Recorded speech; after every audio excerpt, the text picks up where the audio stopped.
It only takes one spark, one insight, one idea to create the exponential growth you desire. Welcome to the Growth Mode Podcast, where we share the strategies for your growth. And welcome to the Growth Mode Podcast. Jason Pantana, Jimmy Mackin, flying duo without Mr. Tom Ferry today, talking about all things what's going to enable growth in your business, in your marketing, in your sales funnel, to get more listings, to get them sold. Jimmy, how you doing today? Well, Jason, as you know, because we're talking about off camera, I got elbowed in the face playing basketball, and it's a really important lesson I learned, which is you should not play pickup basketball when you are 40 years old. There's a cutoff here. There's a big Well, it gap. depends When on you're how old are 39, the other guys. Not 40, Jason. Let's put it that way. Not 40. They've retired this boy. So that's the Growth Mode Zen learning for today then, huh? Well, the Zen learning for today is we have an awesome show lined up for people because we're going to cover some really practical ideas that people are going to be able to implement in their business. We're going to share some things that I think a lot of people right now, Jason, have not been using to attract customers. And so I think for today's show, we're going to have a lot of fun, man, breaking down these ideas and giving agents a ton of insight they can use right away. Jimmy, I think we should kick it off with the first idea. So you and I were sort of in the pre-chat talking about where we want to go. And I'm super excited about your first idea because I think it's really practical. And I think we're moving into a fall market where the work you do right now is going to have a ripple effect consequence in terms of what does your pipeline look like 30 days from now, 60 days from now, 90 days from now. And so with that, I'm going to tee you up, my friend, to talk about your first growth mode. We need an official ism name for these.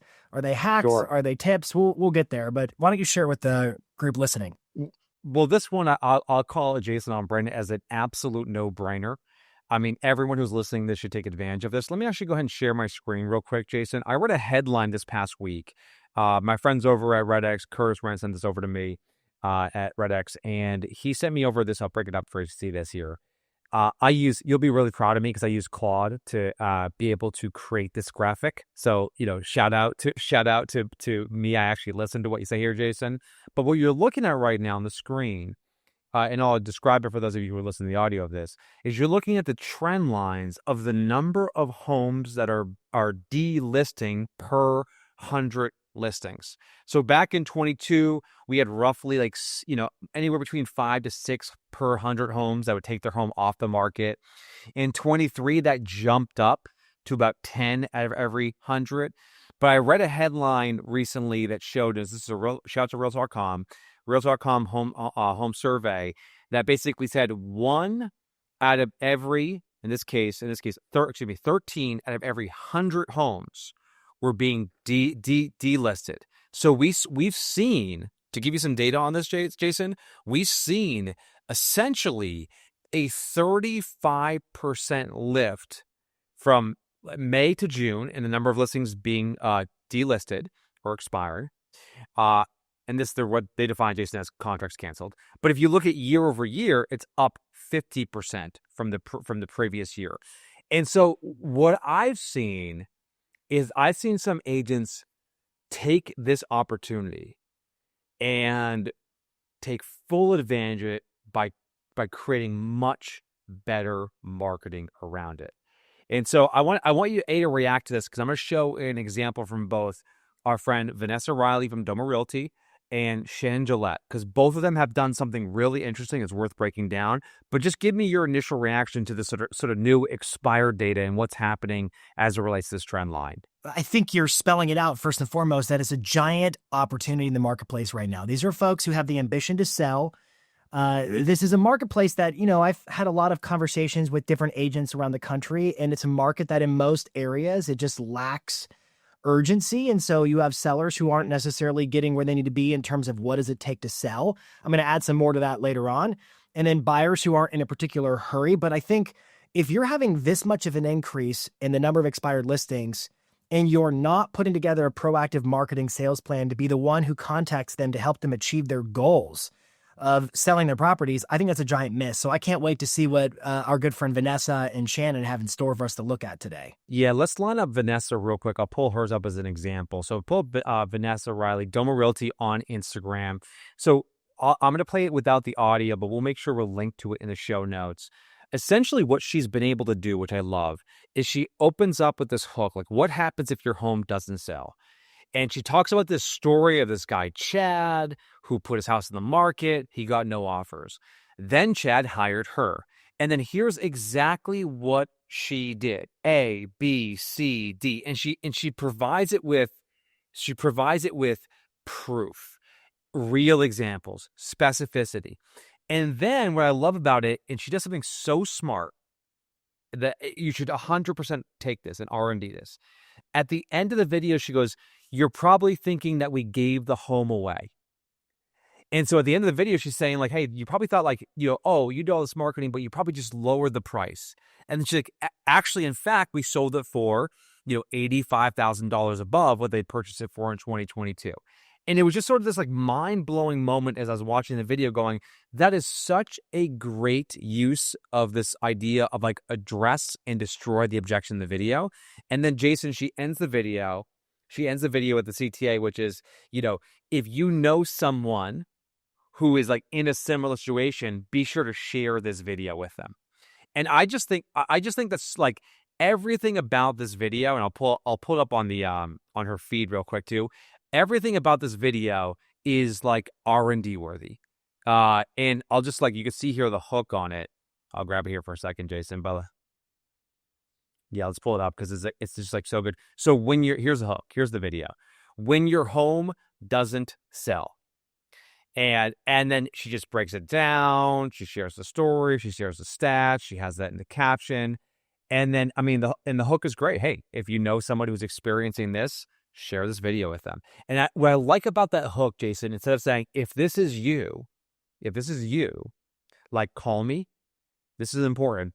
Like that little small twist, like you're going to get more people watching the video who probably know somebody than the people who are actually in that position. So shout out to Vanessa. Amazing job. I call it the 6 degrees of Kevin Bacon. It's that referral coefficient, so to speak, where people are like, that's my mother-in-law, that's my cousin, that's my neighbor. Those are people who are struggling, and they're going to become your little kind of street team fan club that's going to go promote that video. I love that topic.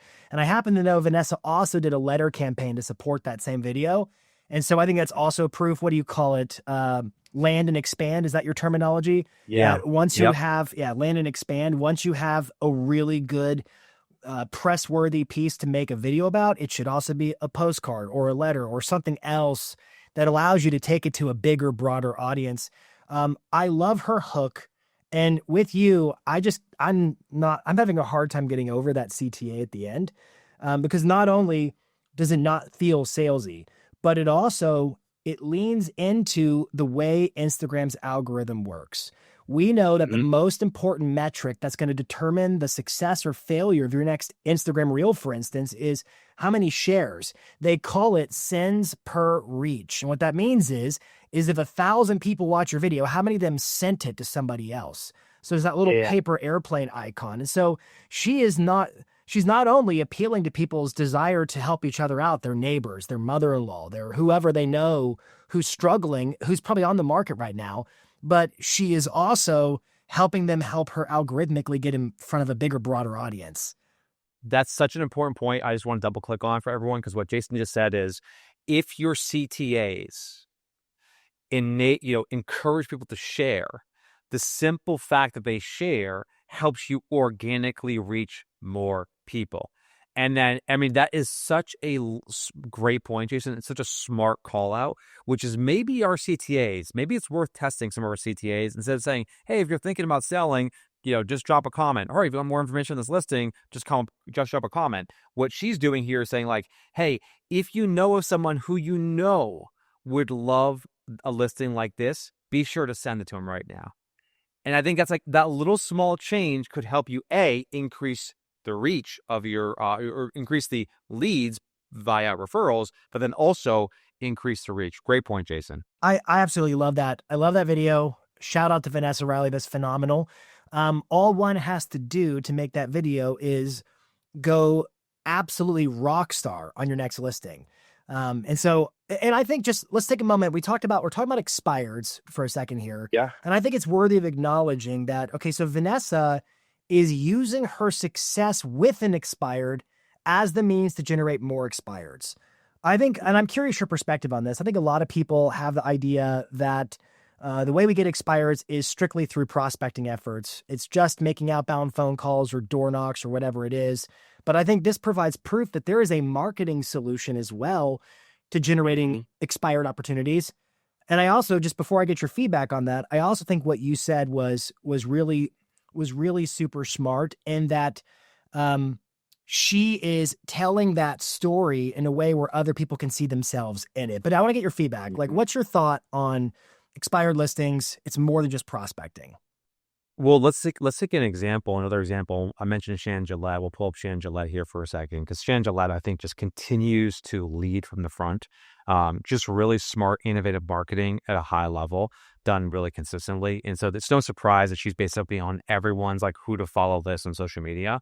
And what's so interesting is she did kind of a slightly different approach, which is, and I'll zoom in here so everyone can see this. She basically did, instead of saying a single expired success story, she basically did sort of what I would call the sort of expert guidance approach, which is she gave more of a dissertation on what's happening in the market. So she's saying, hey, if you're feeling frustrated or anxious, you're not alone. Maybe you'll get lucky, sometimes not at all. And then she starts to go talk about the price, and she talks about the market.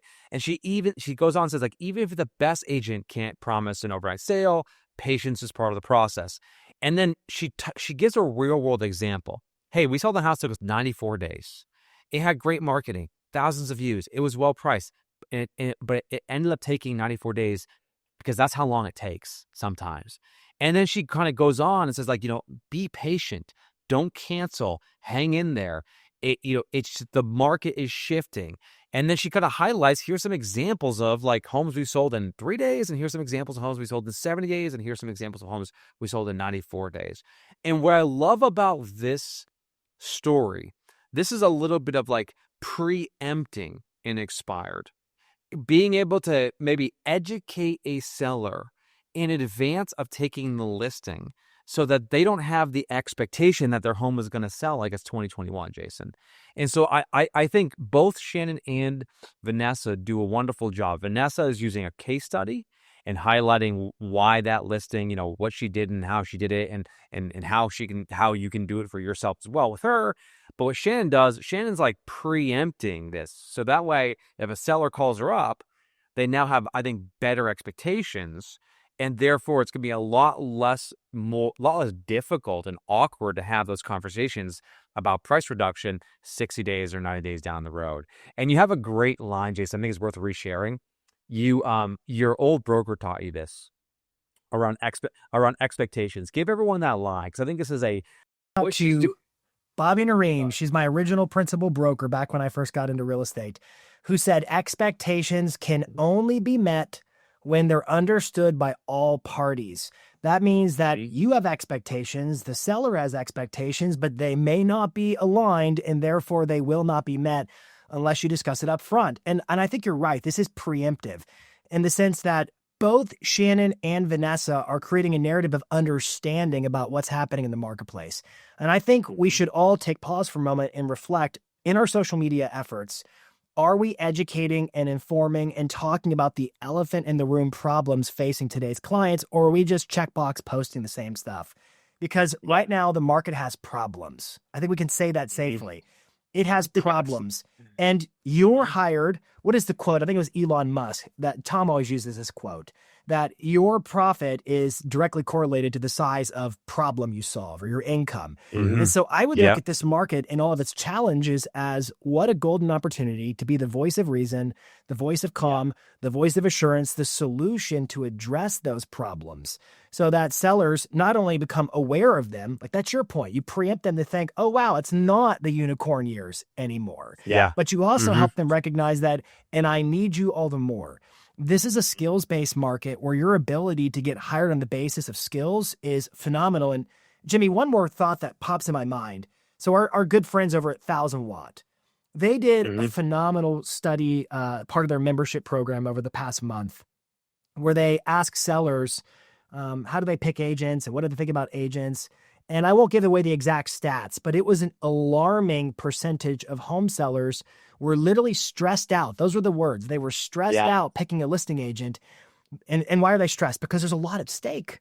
They are on some level becoming aware of the market conditions. There's a lot at stake and they're stressed out because they can't tell the difference and why they should pick one agent over another. This particular research really emphasized the sea of sameness metaphor. And so I think when you talk about the problems head on and you say, here's the expectation you should have, here's the way we're working through it, here's what reality looks like, you show yourself to be the person where they're working with somebody who has trusted hands and an unfamiliar marketplace, but you know what you're doing. And so I just shout out to both Vanessa and Shannon because they're both leading thought leadership through their social media content. And I think they're priming for expireds. I love those.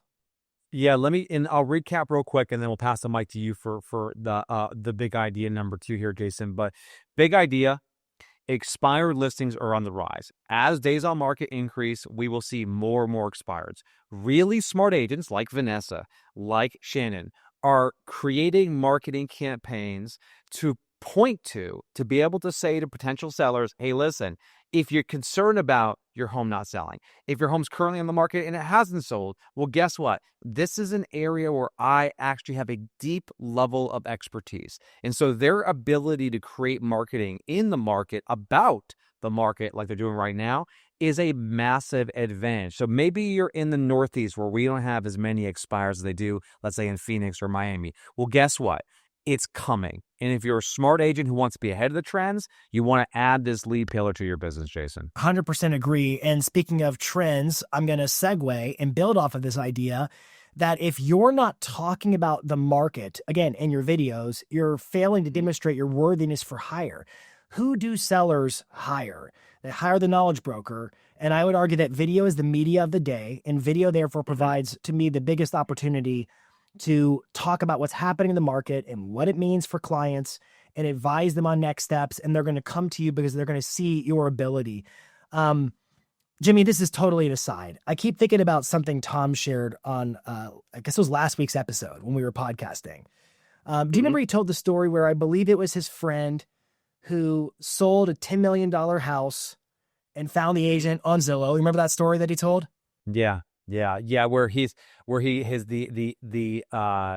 friend basically just hired a random buyer's agent to buy a home, and then when it came to selling his house, he was like send me your top 8 agents and I'll interview all of them. I can't get over that story because I've been wrestling with it in coaching sessions. I've been talking about it with rooms at events. And here's my take, and I'm curious yours, Jimmy, and you can put yours in the comments too if you're watching or listening. I'd love to hear your take. I think a lot of agents would make the false assumption that it's just because they don't care or they think they can do better without an agent or the agent doesn't matter. They're indispensable. I don't think that's it at all. I think when you're looking to buy a property, all you see are properties. There's a house there, there's a house there, there's a house there. There's no question of what's for sale. And so you're not thinking about the agent. You're thinking about the houses and you can see them right in front of you. But if you're looking to sell a property, there's nothing to look at except for agents. You don't see buyers. You don't know what the next move is. You just find yourself in a position where all I can scrutinize and evaluate are agents versus properties. And so I think we find characteristically that a seller, I don't know if that made sense to you, Jimmy, but I think we find characteristically that a seller is more scrutinizing of who they hire. And therein lies why I think it is so mission critical to be that knowledge broker, to demonstrate market knowledge. And that's where I think AI is a huge time-saving hack. If you're not using AI to analyze MLS data or whatever data you can get your hands on. Now, most MLSs allow their members to run a search, download the listings, and you can just drag and drop that spreadsheet into ChatGPT or Claude or Grok or whatever you're using. And it will analyze the data for you based upon how you prompt it. Now, in the event you find yourself in one of those markets where your MLS does not let you download data, if you're here in the US, you might look at RPR, Realtor Property Resource. There's a lot of great data there. Zillow Housing, Redfin, NAR, they all publish data too. It's more macro, but RPR is actually a really good move to look there because you can get your hands on some data to analyze. and get some trends. So here's the backstory, Jimmy. And this just came up today. So I've never rehearsed how I talk about this. I was working with one of our great Tom Ferry coaching members. Shout out to Dave Robles out in Glendale, California. And we were talking about being able to speak to the problems facing today's seller and then being able to position yourself for consideration. And we were talking about an Instagram video you should make. And I think everybody's familiar with green screen videos on Instagram. They're the videos where you screen record an article or something like that on your phone and you layer it in the background. And then you just go into Instagram and you have the background removal feature, or you use an app like CapCut and you layer yourself over top of it talking about a background. So here's what we came up with today, and I would love your thoughts on this. I did a search on my MLS data, and I'm going to share my screen here real fast. If I jump over to, this is just the search I ran on my MLS. I'm in Middle Tennessee, Nashville. This is Brentwood, Tennessee. Everything's sold in the past 12 months. And then I just downloaded that data to a spreadsheet. My MLS is going to be different than yours. And then I can open up a session in ChatGPT and I can just simply grab my data, Brentwood closed sales past year, and drag it and drop it. And it's now in my ChatGPT session. Hopefully my words are clear if you're listening and not watching right now, but we are on YouTube if you want to go check it out and watch this, or maybe make a mental note to go watch it later. So I've got my data here and I have two choices. Jimmy, I'm going to let you pick. I could do the little microphone dictation stream of consciousness prompt, which might be fun to do. Or I could do, I've actually taken, this worked really well when I did it earlier. So I could just give you the actual prompt that I wrote out that like hard coded it, but that prompt's a little bit more tedious. Which would you want me to do? Yeah, if you can copy and paste the prompt in there, if you have that readily available, let's do that. We will actually publish the prompt that Jason's using right now. But let me just, before you do that, Jason, or as you're doing that, let me just recap. What Jason's saying is high level, number one, if sellers want to hire an agent that demonstrates that they understand their local market. Unfortunately, I think the way most people have talked about market data has been in very generic ways that are unhelpful for people. No one knows what the word absorption rate means. I think 90% of agents don't know what the word absorption rate means. The fact that there's inventory is up 13% year over year, what does that mean? How does that impact me? Why should I care? What about my home value? And so I think we're now entering an age, Jason, where Jason's saying, listen, this stuff really matters. You have the data, but analyzing it yourself takes so much time that most people just had to rely on what I would call the cookie cutter market research. But we are now at a point, the sort of inflection point, and Jason will show us in a second, where like you can look like the world's best economist in your local area if you have the right process. So you download the data, you put it in ChatGPT, we're going to give you the prompt, and then show me what you got, Jason. Yeah, so I'm going to come back to the prompt. I'll give you the high level of the prompt, and then again, we're going to link it in the description. So you can just click it and get it, make it easy for you. Here's the essence of what I asked it to do. I said to ChatGPT, I want you to analyze this MLS data. I didn't bother telling it column A is the MLS number, column B is the address. I didn't bother. It can figure that out. It's AI. And I said, I need you to produce for me a few different things. The first is you're going to analyze this data looking for what I called price point cliffs. What that means is after how many days or at what marker do we see a fall off, like a drop off cliff where list price goes way down and the seller accepts a much lower sales price because they're on the market too long and maybe it lost its steam. Now, quick little aside, thinking about Shannon Gillette's post, every market is different. That's why you've got to use your MLS data because it might be 94 days. If you're like Shannon Gillette in her marketplace, it might be fewer days. But let me show you what happened when I did it on my end. So I grabbed data from Brentwood, Tennessee. And the first thing I asked it to do is produce for me a really compelling graph that shows it. Now, the reason I want the graph is because you're going to layer the graph in the background. You're going to open up ChatGPT on your smartphone and screen record the graph because that's the background of your video. Jimmy, does that make a mental picture? Yeah, so just so I'm clear, you're saying you're going to take the graph that you're generating from ChatGPT, and that is going to act as the asset you need to shoot a green screen video. Yeah, and you're going to do it from your phone. So you have your ChatGPT app. I don't care if you start this analysis on your computer, but you're going to finish it on the phone app. So you can just once you get the chart, so you can screen record it. You just swipe down, hit screen record and go. Okay.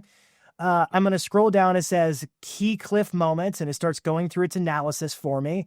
And then it wrote this hook. This was insane. I'm going to zoom in on this really good for us. It said, Brentwood's market has a brutal cliff. Wait longer than 1 week to accept an offer, and the average seller gives up 4 to 5%. That's 40 to 50K on $1 million home. And so, Jimmy, going back to your point, think about the level of sort of boring market updates we're accustomed to. There were 118 active listings, and then this many went pending, and this many closed, and it just gets really tedious and boring. And so when I look at this, I'm like, my goodness, that is a hook, and it leans into a specific, very specific market insight, which I find to be incredibly intriguing. So I think the hack is, it's quite simple. You're going to use AI to analyze your MLS data, and you're going to look for that cliff. Where's that drop in price? Now, I'm curious, if you're a seller and you see a video like that, or better yet, you're an on-the-fence seller, you're thinking about listing, what does that opening statement cause you to do? Yeah, well, I think what you just described there, Jason, is you're finding, in journalism, they talk about this idea of like what's new, what's interesting, what's happening now, what's happening next, what's unique. What is this the first time it's ever happened, or is this the last time it's ever happened? So you're always looking for some type of outlier as a way to communicate a story. And so as you just broke that down, give me the headline again, please. The hook. Has a brutal cliff. Wait longer than, and this one it grabbed out a week to accept an offer, and the seller gives up 4 to 5%. That's 40 or 50K on $1 million home. So there's a couple things I would say as a marketer. I'd say first and foremost, this is a great example of, if I were to send a direct mail campaign, Jason, I might say something like, what is the hidden cost of overpricing your home in Brentwood?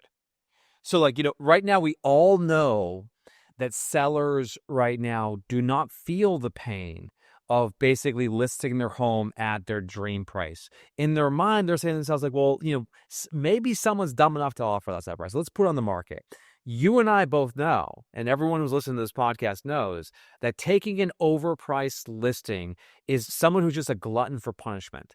Meaning all you're going to get is lots of angry emails, lots of angry phone calls, lots of disappointment, until finally either they fire you or you put the home on the market at the price that it should have started with. And even at that point, you're probably going to have to list it even lower because now the home's been on the market for 12 weeks, so buyers have all the leverage.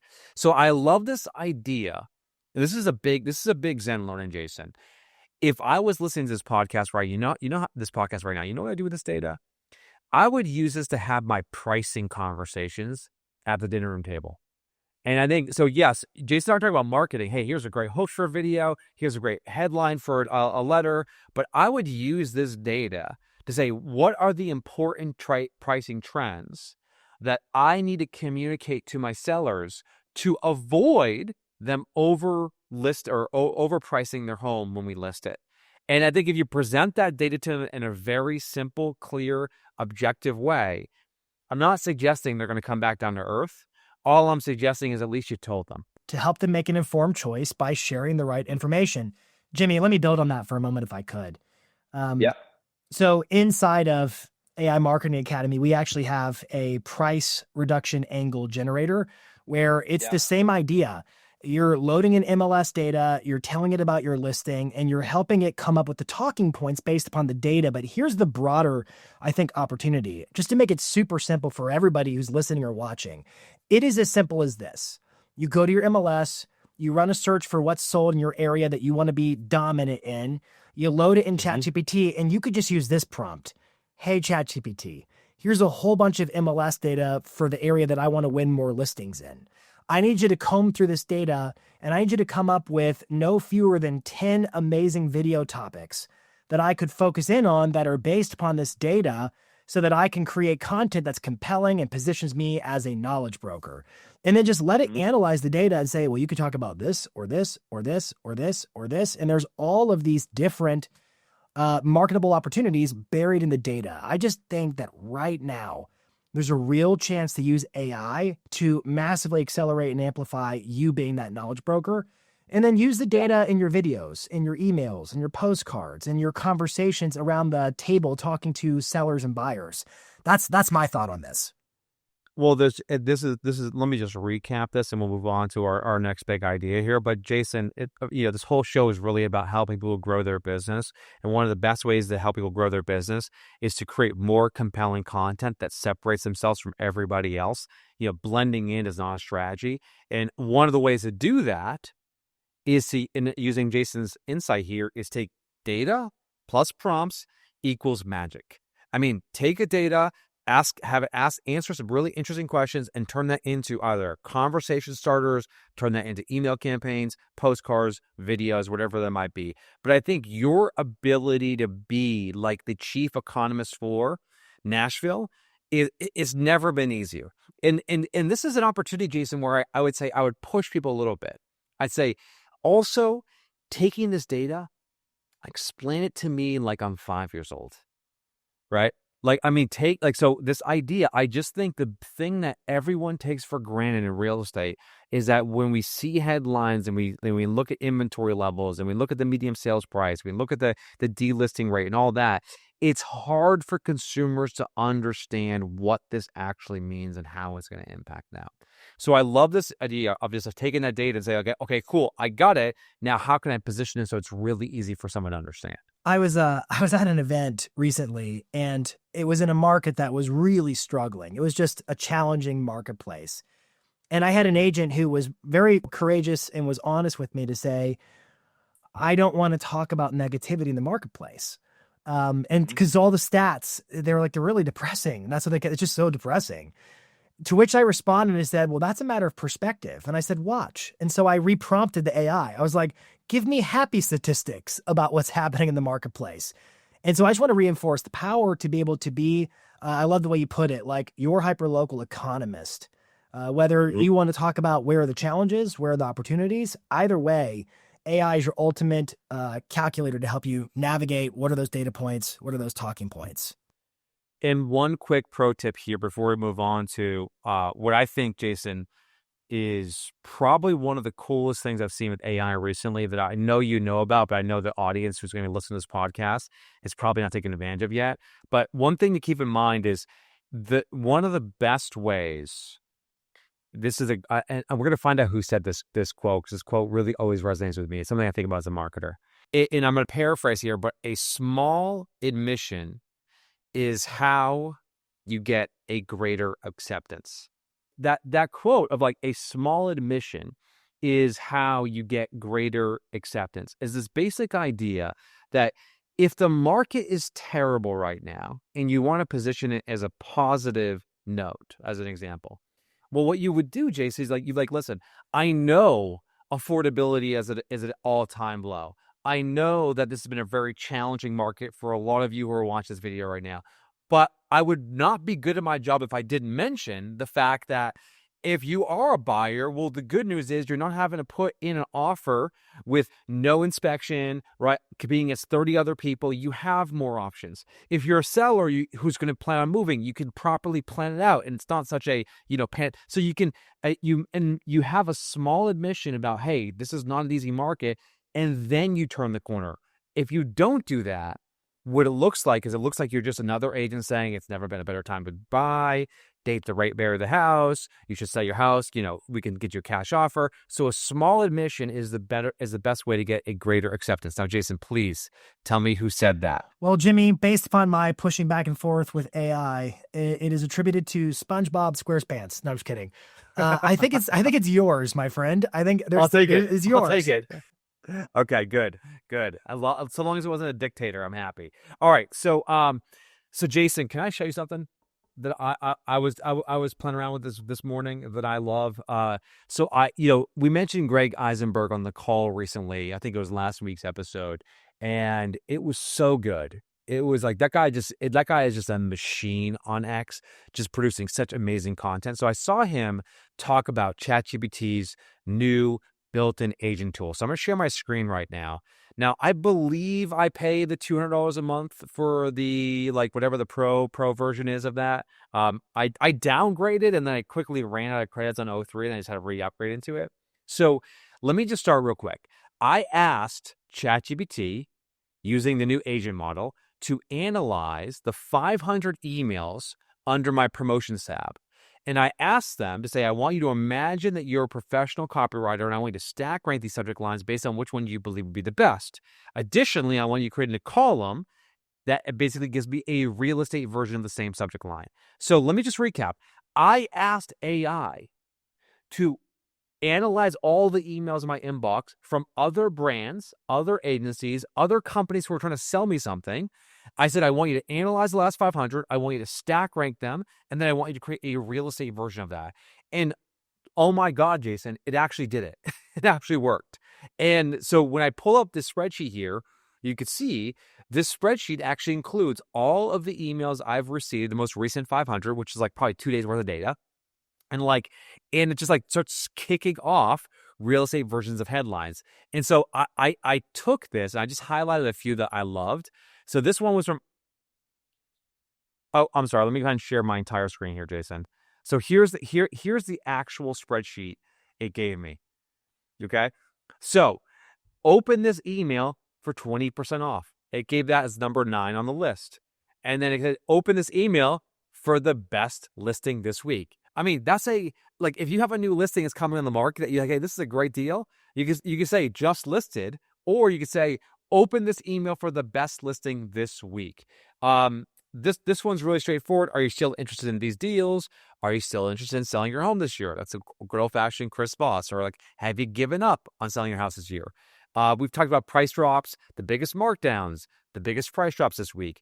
You and I both have talked about this, Jason, of analyzing Jason, actually, real quick, what would be your SOP if someone wanted to find all of the biggest price drops in their market and then create content around that? Because I think that's actually a huge, huge content play that no one's taking advantage of right now. Well, so digging into what you're describing here, this new release with ChatGPT, if I could just zoom out a little bit, is their new agent mode. And so a lot of folks who are sort of ChatGPT attentive may be aware of ChatGPT's had for a while their operator, which is a built-in browser inside of your chat where ChatGPT can basically surf the web. Now, that's been restricted only to pro subscribers who are paying $200 a month. They have learned okay, people used it for some things, but not other things. And so what they've done is they've combined, I would say probably 3-ish cool features. Where the agent mode, you can just turn it on, which, believe it or not, I'm a Plus subscriber, and I just got it turned on as soon as we started recording. So it's now rolled out to me literally as soon as we started recording. Anyways, what they're combining is the deep search function. So for deep research, they're combining the agentic web browser. That is its ability to surf the web on its own, which, by the way, let's not make that small. Right now, we've always, for any kind of an SOP system, we have always relied on APIs. I got to call that API or that webhook. No, I don't. I just have to prompt ChatGPT to go to that website and get that thing for me. And then the third component they're sort of bringing into the mix here on this is we got their deep search, we've got their agentic web browser, and my mind is blanking. What is the third one? It is their... My goodness. Probably their connected sources. Thank you. They're connectors. That's it. The integrations, which is what you talked about. They're Gmail. So there's this whole protocol called MPC, which Claude created. It allows LLMs like Claude and ChatGPT to let you connect your other apps. And so right now you're starting to see apps are coming on board. Claude just rolled out a bunch of new ones. Well, ChatGPT calls theirs connectors, and I can connect my Dropbox. I can connect my Gmail, my Google Drive. I can connect, I think, Asana. And more apps are rolling in. And so I have the ability to let it go backdoor into my accounts.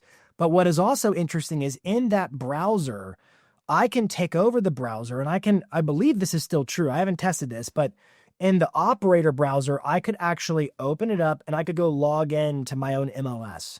I could go log in to my own Instagram. And if I logged in through that browser, it would stay logged in, whereby I could then give a task to the AI to go, hey, I want you to go. I mean, this is all theoretical and I've got to test it, but it's like, I want you to go post this to Instagram for me. And it could literally go grab the file from Drive and then go into your Instagram and theoretically do these things for you. So this release, this AI mode, I was on a conversation a week or so ago before they released it. And I told the guy, the game changes as soon as the operator web browser becomes reliable. And then like a day later, ChatGPT makes this announcement and we're starting to see things happen. I'm like, oh my gosh, this is where I can prompt to say, I need you to go do all these things. And it's multiple tasks. And I think the opportunities are crazy. So back to your challenge to me, as far as an SOP goes for getting price reductions. I got to be honest to our viewers. It depends on me testing it. So I'm going to say what I think, but I need to test it. Sure. If I have the ability to log into my MLS through the browser, I can just send it into my MLS and tell it how to go do the search, theoretically. Now, a little bit of a caveat. The operator web browser, the reason I left ChatGPT Pro was because the operator web browser, it used the internet like my grandmother the first time she tried. I mean, it was just the worst at surfing the web. And so I was like, this is silly. It couldn't get anywhere. Now, what I'm seeing, because I've been watching a lot of videos and reading a lot of press from the people I follow, and it seems like they've worked out a lot of kinks. And I've seen people who are like, hey, I want you to go find a dinner reservation for this many people at this time, and it can go do it. I want you to go buy me some clothes at this website, and it can do it based upon your size and descriptions. And I've seen it have success doing those things. And so presumably, I'll be able to tell it to log into my MLS, go run a search in the hot sheets for price reductions or whatever. And then I could tell it to grab that data. And then I could say, hey, I want you to download the data into this Google Drive folder. And then I want you to feed it into the chat. And then I want you to analyze it. And then I want you to write an email that I can send to my database that highlights what you think are the best 2 or 3 or something like that. I mean, it's loosey-goosey, but it's really like wave your magic wand of a prompt and make it do whatever you want it to do, because that AI agent mode feature to me is an absolute unlock where I can make it do anything I want at this point. Well, Jason, the thing that's worth calling out here is I completely agree with you that I think operator was a massive head fake. I think some of these agentic experiences right now are so hyped. I mean, people are just so like, they're so like, oh, it can do these 25 different things, and it can't do any of those things reliably. What I'm here to say, we're recording this on July 23rd right now, and I'm here to tell you right now that I think ChatGPT has cracked the code. Its ability through agent to be able to complete very complex tasks without a human being involved, with minimal errors. I think we have officially crossed the chasm on this thing. And so if I'm an agent listening to this podcast right now, I am asking myself a very simple question. What are the parts of my business that would make my life so much better that are repetitive, that I could automate? And my mindset going into the latter half of this year is automate every single thing I can automate, right? So I can spend more time doing the things that actually drive growth in my business. And I think right now we're entering into a world, Jason, where like I have been very skeptical of these sort of like fully agentic experience apps, because they have been very much hype and very much head fakes. But I am now seeing, I did another one, Jason, just to give you some context. I said, hey, agent, could you please analyze Alex Ramosey's YouTube channel to identify what are the best performing videos and why, and build me a 90-day content calendar that basically allows me to like emulate what he's doing. And it was fantastic. It wasn't good. It was fantastic. And now whether I do it or not is up to me. But like it's doing really difficult things that require lots of fuzzy logic fast. And I think if I'm an agent listening right now, I know there are parts of your business that either you or people you pay are spending hours every week doing, that you can either save money, get more efficient in the process. And if you do that, Jason, I think you're just going to have such an advantage. So I know we got to wrap because we have one other topic to cover today, but I just want to shout out, pay attention to ChatGPT agent mode right now. It is the real deal. I was skeptical. I'm a believer, Jason. I am a convert. And I think there's going to be a lot of practical applications we'll cover in future Growth Mode podcasts as well. Like I said, the minute they crack the code on that, like that is the moment where agentic AI just became the thing. And Jimmy, I believe, again, we're going to talk a lot more about this. I even think you're going to be able to integrate AI agent from ChatGPT inside of your Zapier workflows or NAN 100%. workflows or Make.com workflows. And so like, you're going to be able to put this thing to work for you. And so it's the old quote. We talked about it before. Anything that can be automated will be automated.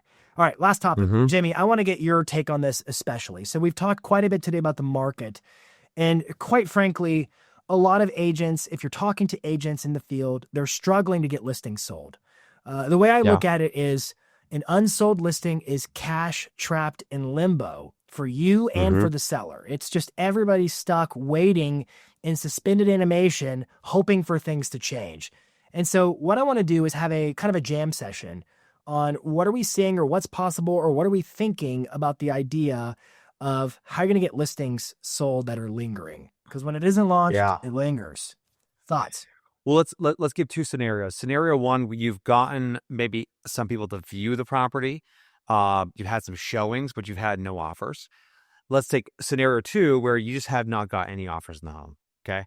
So those are the two scenarios. Let's start with scenario number one. The smartest thing I've seen people do when it comes to getting a home sold that has had maybe an offer, or let's say had multiple showings but no offers, they have used the reverse offer strategy. And I think a lot of people don't know what that is. A reverse offer is normally if you're going to buy a house, I say, Jason, here's my purchase price. Here's here's the upgrades I want you to make. Here's the terms and conditions. You tell me, Mr. or Mrs. Seller, whether or not you want to accept this. And then we begin the negotiation process. It's a big deal for a buyer to put an offer because it's a big commitment for them to make. However, it's fairly easy for a seller to go down the line items and say, yes, no, maybe, okay, here's my counteroffer. And then the negotiation continues and gains momentum, and eventually it comes to its conclusion. Well, a reverse offer is just simply changing the order of operations. If you've had 5 or 10 showings of your home, you might say to your agent, or you as the agent, you might say, I'm going to present an offer to the people who have seen the house, where it will include not just the purchase price, but the conditions. Maybe you're going to have some of the concessions. Maybe you'll include like additional furniture, whatever that might be. Like, you present them the option, and now they have the ability to review and come back with yes, no, maybe, okay. And then the negotiation begins. I've had so many people come up to me and say, I had a home, I couldn't sell it. We did a reverse offer. We got the offer. We got it accepted. It got closed. And so I think the first thing, Jason, I'd love for you to add to it is, if I have a home that has had showings but no offers, have you tried a reverse offer yet? If the answer is no, then like that should be the first thing that you try. I love that. Couple of thoughts from my first thought is this. Change your perspective on it's not selling. And I'm not saying that like, oh, it's so easy from this side of the camera to say change your perspective on the fact that it's not selling. But, think about what the market was like when things were flying off the shelf and it was so fast. I remember I did an Instagram post. I'm like, hey, when the market speed up your marketing, because what was happening is homes were selling so fast, agents weren't marketing them, which is sort of an invalidation of what is the service they're offering. It was costing them the exposure of their skills to other prospective sellers. And so I would first take pause and say, right now is a really great moment to shine, to show what you can do and what you're doing for sellers, while other prospective sellers are watching your YouTube ads, they're watching your meta ads, they're watching you on social media, they're seeing the open houses, they're seeing the hustle, and it is allowing you to create some consideration with them should they choose to list or refer somebody who's going to list. A lot of agents right now, and I totally get it, you don't want to I get it, they don't want to put too much money into marketing a property because it's going to take a while to get that return back sometimes. But I got to tell you, my advice is this is your opportunity to just play the whole game and be on the court, score as many points as you can in terms of marketing your face off for that seller. So I think I would be pulling all the stops. I would be strategic, not blowing my money, but it's like, instead of getting one video, get 2 or 3 videos on the film day. So you have more assets to push out. When you go to your listing appointment, instead of saying, here's our listing launch, you should say, hey, here's what we know about the marketplace. The goal is to sell in the first 3 weeks or whatever the number is based upon your data, because we've seen a corollary to higher list to sale price ratios. And to do that, here's the launch sequence. Now, the reality is, and I'm making this stat up again, we know that 38% of all listings are not selling in the first period of time. And we know that whatever the percent of listings never sell in that period of time. And so here's our game plan as your realtor to be able to have a continuation marketing plan until the right buyer comes along. This is a marketplace where a lot of buyers lack urgency. And so with that, they're taking their time, which means we have to play the market of time and not sacrifice our marketing, because once you pull the plug on your marketing, you're no longer getting exposure. You've basically given it up as it's not going to happen for me until you get expired on. I just think you got to change your point of view. That's my first thought. Yeah. Jimmy, thoughts on that? Yeah. Well, there's two reactions there, Jason, which is the best way to get more listings is to market the ones you already have. But turning to the practical for a second, let's say you're desperate. Okay. Let's say you are someone who's got this listing. It's been on the market for now 120 days. Let's say it's longer days on market than maybe even the other comps. And let's say inventory is rising in your area. So now buyers even have more options. In that scenario, okay, you're maybe $1,500, $2,000 into the listing. Okay. You do not want to lose this listing. Maybe this is the only listing you've got. And the fact is that you could take this success story and turn it into 2 or 3 opportunities. So the stakes are super high. What do you do in that scenario?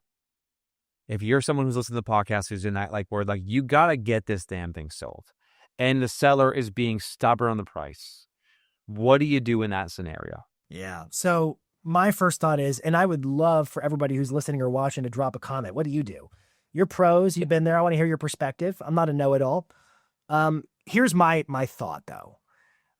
Assuming the seller is being stubborn, it doesn't exclude the fact that I've got to get on the same page as my seller. It takes 2 to tango. One of the talk tracks I often share is that when you go to list and sell a property, there are 3 parties in every single transaction. There is the market, which is the bad guy. It's the villain. We don't control the market. The market controls the outcome. It is what it is. And then there is the seller. The seller determines the price of the property, the condition of the property, and what terms they will or won't accept. And then there is you, the realtor, who is the one responsible for marketing it. Now, if you have a seller and a realtor who are out of sync on reality, what is this house worth? What is the necessary condition to get it to close? Then I would argue that no amount of marketing solves that. I use this analogy, imagine we're in a fishing boat, Jimmy, and you got the realtor who's chumming the waters, just throwing marketing all over the place. And then the seller is casting the line in the wrong direction. You got a hook over here and you got the bait over here. And it's like, wait a minute, marketing is bait, price is the hook, and they've got to be in the same place or they're not going to catch anything. And so it's a real challenging use case to imagine, what do I do if I don't have the seller completely bought into reality check? But here's what I would still do. I would get what consent I mean, it's their house. I've got to get their consent. Sure. But I would go to them and say, I'm going to turn over every stone, do everything I can to get this property sold. And that means I'm going to follow up with anybody who's at a showing. I'm going to go to every sales meeting in my office. I'm going to host open houses. I'm going to door knock the neighbors. I'm going to do things that I can for sweat equity as much as I can to get it sold. If I have the budget, I'm going to do an email. I'm going to talk to other agents in my office and see, who do they know? Would they be willing to promote this listing on my behalf? There are, believe it or not, a lot of other agents who in most areas, it just requires the listing agent's consent to allow somebody else to market the property. You could get somebody to come in and see if they can hit their list and their opportunity and bring a deal together. And so I'm going to start getting resourceful in that moment to try to get that property sold. That's my take. I don't think there's a magic video, a magic ad, or a magic anything per se that makes it happen. I mean, the reality is to your point, Jimmy, It's almost as if they're waiting for the buyer to enter the market. And, the line goes, you're either in the market or on the market. And if you're only on the market, you're just waiting. I think I agree with everything you said. And the only thing I would add to that is all of the marketing you're doing at this stage is designed just to get it to lower the price. And so one thing I might consider doing is just saying, like, listen, like, okay, right now the market is telling us, right? Not me, but like the market, or you make it the market bad guy. The market's telling us that like we're likely going to have to reduce the price. But before we do that, I want to try a couple things. So what you can do in that scenario is like, you could set it up where this is just an objective fact. Hey, Jason, listen, the market is telling us right now that we probably got to list this thing at 1.2 versus 1.5. That's a big jump. Before we concede or before we make any changes, I want to do A, B, and C, and D. Are you okay with this plan? And just getting some type of agreement, right? Some type of small step towards agreement. And that way, when you do A, B, C, D, now at least you're saying, listen, we've done everything, nothing. I think now we have to discuss what's the best approach to get us down to where the market's pricing this home today. Now, again, I'm not saying that's going to work. All I'm saying is one of the best ways to give people bad news is to tell them in advance that the bad news is coming. So like, and in this instance, right, if you can even build it up where it's maybe not as bad as I think it's going to be, then that's even better. Now, practically speaking, Jason, as we wrap the show here today, practically speaking, if I was in that position where I was desperate, there's one marketing strategy I would implement, and it would be low cost, high reach. Low cost, high reach. What are the things that I can do at a very low cost that get the most amount of reach so I can turn to Jason, the disgruntled, angry seller, and say, listen, I have run a YouTube ad. I have done a Google display ad. Your listing now has been seen by over 300,000 people who live in Nashville. Now, that might have cost me $150, right? But like, I got a big number, and like, still, we haven't got an offer. And so I think that is where like, this is like, in management they call pull the end on cord. Like this is the moment I'm pulling the end on cord. I'm like, listen, stop the train, right? Stop the production line. I'm just gonna put it all on black, low cost, high reach, as a way to say, listen, we've done everything. Now can we move on talking about this other thing? So I think if you're in that position right now, you're listing low cost, high reach, and then start to kind of give them these hypothetical scenarios and work towards, like we said earlier, having that conversation, but make the market the bad guy, and then talk about how, hey, before I don't want to do this, you don't want to do this, but we might have to do this. That's the sort of framing of that. You make yourself their partner at that point because you establish right now the crosshairs are looking at you. What are you doing to get my home sold? And if you shift that attention to the big bad market, and I'm your buddy, I'm going to help you accomplish this and do what I can. Let's try this first. I'll go first.